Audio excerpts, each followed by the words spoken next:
Hello বন্ধুরা, সবাইকে good morning. তো আশা করি তোমরা সকলেই খুব ভালো আছো আর আমিও খুব ভালো আছি। তো বন্ধুরা, কালকে রাত্রে একটু বেশি রাত করে ঘুমানোর কারণে আমি সকালে আসতে পারিনি। আর ওয়েদারটা এত খারাপ যে জেঠুরা আর আমাকে আর ডাকেনি, আর ঠাকুর বিসর্জন দিয়ে দিয়েছে। তো আমি ভিডিওটা করতে পারিনি। আর আমি এসে দেখছি ঠাকুর বিসর্জন হয়ে গেছে, আর সূর্য ওঠার আগেই নাকি ঠাকুর বিসর্জন দিতে হবে, এটা নাকি নিয়ম। তো যাই হোক, ঠাকুর তো বিসর্জনের ভিডিওটা আমি আর দিতে পারলাম না। তো দেখো আজকের ওয়েদারটা দেখো, ঝোড়ো হাওয়া বইছে, আর নদীর বাঁধের তো অবস্থা ভালো না, জানি না কতদূর কী হবে।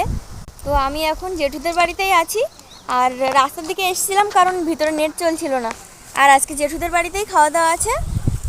দেখো বন্ধুরা, হালকা বৃষ্টি পড়ছে আর দমকা হাওয়া দিচ্ছে, ঝড় হচ্ছে মাঝে মাঝে ভীষণ জোরে জোরে। আর এই দেখো এখন রান্নার তোড়জোড় চলছে, সবাই দেখো এখানে মাংস ধুচ্ছে। আর এখানে এই দেখো মামা দিদা রান্না করছে। এখানে